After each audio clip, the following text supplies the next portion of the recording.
बिस्मिल्लाहिर्रहमानिर्रहीम। अस्सलामुअलैकुम वरहमतुल्लाहि वबरकातुहू। की हाल चाल है जी? ठीक ठाक हो?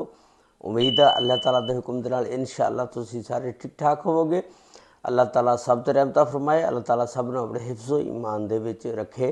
आमीन सुम्मा आमीन। अज दे व्लॉग दे विच मैं तुहानूं कल जिहड़ा एक वाक़या बहुत ही ज़्यादा अफसोसनाक जिहड़ा पेश आया, मुरीद के नज़दीक जिहड़ा तहरीके लब्बैक दा जलसा सी, ਉਹਦੇ ਬਾਰੇ ਦੇ ਵਿੱਚ ਮੁਕੰਮਲ ਤਫਸੀਲਾਤ ਅੱਜ ਦੀ ਇਸ ਵੀਡੀਓ ਦੇ ਵਿੱਚ ਮੈਂ ਤੁਹਾਨੂੰ ਦੱਸਾਂਗਾ। ਸਭ ਤੋਂ ਪਹਿਲਾਂ ਤਾਂ ਇਹਨੂੰ ਵੇਖਦੇ ਹਾਂ ਕਿ ਇਹ ਤਹਿਰੀਕ ਕਦੋਂ ਸ਼ੁਰੂ ਹੋਈ। ਸਨ 2015 ਦੇ ਵਿੱਚ ਖਾਦਮ ਹੁਸੈਨ ਰਿਜ਼ਵੀ ਨੇ ਇਸ ਤਹਿਰੀਕ ਦਾ ਨਾਮ ਲੱਬੈਕ ਯਾ ਰਸੂਲullah ਰੱਖਿਆ, ਇਹਦੀ ਬੁਨਿਆਦ ਰੱਖੀ ਔਰ ਇਸ ਦੇ ਸਰਬਰਾਹ ਬਣੇ। ਉਸ ਤੋਂ ਬਾਅਦ ਇਹ ਤਹਿਰੀਕ ਫਿਰ ਚੱਲਦੀ ਰਹੀ। ਕਾਫੀ ਇਮਰਾਨ ਖਾਨ ਦੇ ਦੌਰ ਦੇ ਵਿੱਚ ਵੀ ਇਹ ਤਹਿਰੀਕ ਚੱਲਦੀ ਰਹੀ। 2020 ਦੇ ਵਿੱਚ ਫਿਰ ਖਾਦਮ ਹੁਸੈਨ ਰਿਜ਼ਵੀ ਸਾਹਿਬ ਅੱਲਾ ਨੂੰ ਪਿਆਰੇ ਹੋ ਜਾਂਦੇ ਨੇ। ਉਸ ਤੋਂ ਬਾਅਦ ਇਸ ਤਹਿਰੀਕ ਦੀ ਜਿਹੜੀ ਸਰਬਰਾਹੀ ਆ ਉਹ ਸਾਦ ਰਿਜ਼ਵੀ ਸਾਹਿਬ ਕੋ ਆ ਜਾਂਦੀ ਆ। 21 ਫਰਵਰੀ 2020 ਦੇ ਵਿੱਚ ਇਹਨਾਂ ਨੂੰ ਫਿਰ ਇਸ ਤਹਿਰੀਕ ਦਾ ਸਰਬਰਾਹ ਬਣਾ ਦਿੱਤਾ ਜਾਂਦਾ। ਸਾਦ ਰਿਜ਼ਵੀ ਜਿਹੜੇ ਨੇ ਸਨ 1994 ਦੇ ਵਿੱਚ ਪੈਦਾ ਹੋਏ ਸੀ ਅਟਕ ਦੇ ਵਿੱਚ। ਇਬਤਦਾਈ ਤਾਲੀਮ ਇਹਨਾਂ ਨੇ ਆਪਣੇ ਵਾਲਦ ਦੇ ਮਦਰਸੇ ਦੇ ਵਿੱਚੋਂ ਹਾਸਲ ਕੀਤੀ। ਹਾਫਿਜ਼ ਕੁਰਾਨ ਨੇ 2020 ਦੇ ਵਿੱਚ ਜਦੋਂ ਤਹਿਰੀਕ ਦੇ ਸਰਬਰਾਹ ਬਣੇ ਤਹਿਰੀਕੇ ਲੱਬੈਕ ਦੇ ਯਾ ਰਸੂਲullah, ਇਹ ਨੌਜਵਾਨ ਨਸਲ ਸੀ ਅਤੇ ਇਹ ਨੌਜਵਾਨਾਂ ਨੂੰ ਕਾਇਲ ਕਰਨ ਵਾਸਤੇ ਇਹਨੇ ਨਾ ਬਹੁਤ ਜ਼ਿਆਦਾ ਤਕਰੀਰਾਂ ਕੀਤੀਆਂ ਔਰ ਮੁਤਾਸਰ ਵੀ ਕੀਤਾ। ਫਿਰ ਇਸ ਤਹਿਰੀਕ ਦੇ ਉੱਤੇ 2021 ਦੇ ਵਿੱਚ ਪਾਬੰਦੀ ਵੀ ਬੜੀ ਲੱਗੀ। ਉਦੋਂ ਇਮਰਾਨ ਖਾਨ ਸਾਹਿਬ ਵਜ਼ੀਰ ਆਜ਼ਮ ਸੀ। ਇਮਰਾਨ ਖਾਨ ਜਿਸ ਵੇਲੇ ਵਜ਼ੀਰ ਆਜ਼ਮ ਸੀ, ਇਹਨੇ ਦਰਿਆ ਜੇਹਲਮ ਦੇ ਪੁਲ ਦੇ ਉੱਤੇ ਖੰਦਕਾਂ ਖੋਦ ਕੇ ਅਤੇ ਫੌਜ ਤਾਇਨਾਤ ਕਰ ਦਿੱਤੀ ਸੀ ਔਰ ਦਰਿਆ ਚਨਾਬ ਦੇ ਪੁਲ ਦੇ ਉੱਤੇ ਇਸੇ ਤਰ੍ਹਾਂ ਇਹ ਜਿਹੜੀ ਤਹਿਰੀਕੇ ਲੱਬੈਕ ਯਾ ਰਸੂਲullah, ਇਹਦੇ ਉੱਤੇ ਬਹੁਤ ਜ਼ਿਆਦਾ ਇਮਰਾਨ ਖਾਨ ਦੇ ਦੌਰ ਦੇ ਵਿੱਚ ਪਾਬੰਦੀਆਂ ਵੀ ਲੱਗੀਆਂ ਸੀ ਔਰ ਇਮਰਾਨ ਖਾਨ ਸਾਹਿਬ ਨੇ ਸਿੱਧਾ ਇਹ ਕਿਹਾ ਸੀ ਕਿ ਇਹਨੂੰ ਗੋਲੀਆਂ ਮਾਰਿਓ। ਲੇਕਿਨ ਉਸ ਵਕਤ ਦੇ chief of army staff general Bajwa ਸਾਹਿਬ ਨੇ ਇਸ ਦੀ ਮੁਖਾਲਫਤ ਕੀਤੀ ਸੀ, ਜਿਹਦੀ ਵਜ੍ਹਾ ਦੇ ਨਾਲ ਇਹਨਾਂ ਦੇ ਉੱਤੇ ਗੋਲੀਆਂ ਨਹੀਂ ਚਲਾਈਆਂ ਗਈਆਂ ਸੀ, ਬਲਕਿ ਵਜ਼ੀਰ ਆਜ਼ਮ ਦੀ ਤਰਫੋਂ ਸਿੱਧਾ ਆਰਡਰ ਸੀ ਕਿ ਇਹਨਾਂ ਨੂੰ ਗੋਲੀਆਂ ਮਾਰੋ। ਯਾਨੀ ਤਹਿਰੀਕੇ ਇਨਸਾਫ ਔਰ ਇਹ ਤਹਿਰੀਕੇ ਲੱਬੈਕ ਦੇ ਦਰਮਿਆਨ ਬਹੁਤ ਜ਼ਿਆਦਾ ਇਖਤਲਾਫਾਤ ਸੀ। ਉਸ ਤੋਂ ਬਾਅਦ ਫਿਰ 2024 ਦੇ ਵਿੱਚ ਜਿਸ ਵੇਲੇ ਇਲੈਕਸ਼ਨ ਹੋਏ, ਇਸ ਪਾਰਟੀ ਨੇ 29 ਲੱਖ ਵੋਟ ਹਾਸਲ ਕੀਤੇ ਸੂਬਾ ਪੰਜਾਬ ਦੇ ਵਿੱਚੋਂ। ਯਾਨੀ ਪੰਜਾਬ ਵਿੱਚ ਸਭ ਤੋਂ ਤੀਸਰੀ ਬੜੀ ਪਾਰਟੀ ਉੱਭਰ ਕੇ ਸਾਹਮਣੇ ਆਈ। ਹੁਣ ਜਿਹੜਾ ਇਹ ਜਲਸੇ ਜਲੂਸ ਕੱਢ ਰਹੇ ਸੀ, 13 ਤਰੀਕ ਦਾ ਇਹ ਵਾਕਿਆ ਆ ਕੱਲ੍ਹ ਦਾ, ਕਿ ਜਦੋਂ ਇਹ ਜਲਸੇ ਜਲੂਸ ਕੱਢ ਰਹੇ ਸੀ, ਜਿਸ ਵੇਲੇ ਜਲਸਾ ਮੁਰੀਦਕੇ ਦੇ ਕੋਲ ਪਹੁੰਚਿਆ, ਇਹ ਜਲਸੇ ਇਸ ਵਾਸਤੇ ਕੱਢ ਰਹੇ ਸੀ ਕਿ ਫਲਸਤੀਨ ਦੇ ਹੱਕ ਦੇ ਵਿੱਚ, ਕਿ ਉੱਥੇ ਜਿਹੜਾ ਵੀ ਜ਼ੁਲਮੋ ਸਿਤਮ ਇਸਰਾਈਲ ਕਰ ਰਿਹਾ ਉਹਦੇ ਖਿਲਾਫ ਇਹ ਇਸਲਾਮਾਬਾਦ ਜਾਣਾ ਚਾਹੁੰਦੇ ਸੀ। ਉਹਨਾਂ ਦੇ ਜਿਹੜਾ ਕੌਂਸਲ ਖਾਨਾ ਉੱਥੇ ਤੱਕ ਜਾਣਾ ਚਾਹੁੰਦੇ ਸੀ ਤਾਂ ਕਿ ਅਸੀਂ ਕੌਂਸਲ ਖਾਨੇ ਜਾ ਕੇ ਇhtਜਾਜ ਰਿਕਾਰਡ ਕਰਾ ਸਕੀਏ। ਲੇਕਿਨ ਦੇਖਿਆ ਜਾਵੇ ਕਿ ਫਲਸਤੀਨ ਔਰ ਇਸਰਾਈਲ ਦੀ ਜੰਗਬੰਦੀ ਹੋ ਗਈ। ਉਹ ਲੋਕ ਉੱਥੇ ਮਿਠਾਈਆਂ ਅਰਬ ਕੰਟਰੀ ਜਿੰਨੀਆਂ ਵੀ ਨੇ ਵੰਡ ਰਹੀਆਂ ਕਿ ਇਹਨਾਂ ਦੀ ਸੁਲ੍ਹਾ ਹੋ ਗਈ ਆ। ਟਰੰਪ ਨੇ ਵਿੱਚ ਪੈ ਕੇ ਤੇ ਉਹ ਸੁਲ੍ਹਾ ਕਰਾ ਦਿੱਤੀ ਆ। ਲੇਕਿਨ ਇੱਧਰੋਂ ਪਤਾ ਨਹੀਂ ਕੀ ਰੌਲਾ ਬਣਿਆ ਕਿ ਇਹਨਾਂ ਨੇ ਫਲਸਤੀਨ ਦੇ ਹੱਕ ਦੇ ਵਿੱਚ ਮੁਜ਼ਾਹਰੇ ਸ਼ੁਰੂ ਕਰ ਦਿੱਤੇ। ਹਾਲਾਂਕਿ ਉਧਰ ਜੰਗਬੰਦੀ ਹੋ ਗਈ, ਸੁਲ੍ਹਾ ਸਫਾਈ ਹੋ ਗਈ।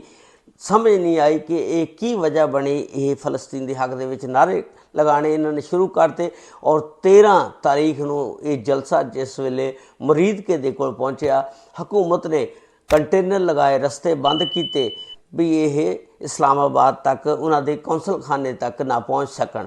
ਲੇਕਿਨ ਇਹਨਾਂ ਦੇ ਬੰਦੇ ਇੰਨੇ ਮੁਨਜ਼ਮ ਸੀ ਕਿ ਉਹ ਸਾਰੀਆਂ ਜਿੰਨੀਆਂ ਵੀ ਰੁਕਾਵਟਾਂ ਸੀ ਤੋੜਦੇ ਹੋਏ, ਅਤੇ ਫਿਰ ਜ਼ਾਹਰਾ ਤੁਹਾਨੂੰ ਪਤਾ ਉੱਥੇ ਪੁਲਿਸ ਵੀ ਖੜੀ ਸੀ।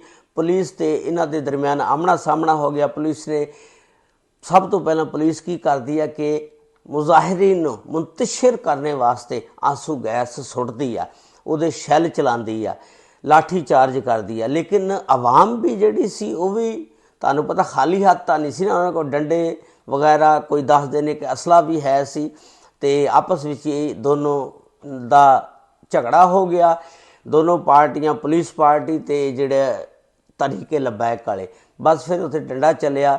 ਅਤੇ ਹੁਣ पुलिस वाले कहते हैं सब तो पहला गोली तहरीक-ए-लब्बैक ने चलाई, लेकिन तहरीक-ए-लब्बैक वाले कहते हैं उन्होंने चलाई। ये वल्ला आलम सोशल मीडिया ਦੀਆਂ खबरां ने सारियां, लेकिन देखो ये साडा अपना नुकसान होया दोनों तरह का। हुण तहरीक-ए-लब्बैक वाले भी अपने ने ते जिहड़ी फोर्सेस आ जिन्ने भी आ पुलिस वो भी साडी अपनी आ। देखो किसी का भरा पुलिस दे विच होएगा, किसी का भतीजा होएगा, किसी का भाणजा होएगा, किसी का पुत्र होएगा, वो भी साडे अपने ने। हुण एक SHO जिहड़े ने शहजाद साहब उन्होंने हजे हुणे थोड़ी देर हुई सी प्रमोट किया सी, मैं तुहानूं उहदी तस्वीर भी विखाना। वेखो माशाअल्लाह किड्डा सोहना जवान सी, एक SHO फैक्ट्री एरिए का सी जिहड़ा वो भी इस वाक़े दे विच शहीद हो गया। और टोटल दसदे ने इस वाक़े दे विच जिन्ने शहीद होए ने कोई 5 आदमी ने, जिहदे विचों तहरीक-ए-लब्बैक दे 3 ने ते एक राहगीर सी ते एक पुलिस वाला सी शहीद होया। उस तो बाद जिहड़ी ठोस सबूत दे नाल खबरां दे विच जिहड़ा सोशल मीडिया दे विच आ उहदे विच 48 बंदे दस्से गए ने कि जिहड़े जख्मी ने, लेकिन तहरीक-ए-लब्बैक वाले कह रहे हैं 282 बंदे साडे शहीद होए ने। लेकिन वो 282 बंदे अगर शहीद होए ने उन्हां दियां लाशां तां किते होणगियां ना, वो किते नहीं मिल रही हैगियां। लेकिन ये सारियां एवें हवाई फैर ने, पता नहीं इहदे च किन्नी क हकीकत आ किन्नी क सदाकत आ। सदाकत वो होंदी है जिहड़ी लाश मिल जाए बंदे दी। तो इस तरह ये वाक़या सी कि जिहदे विच 5 बंदे सदका इतलाह के मुताबिक मरे ने, शहीद होए ने।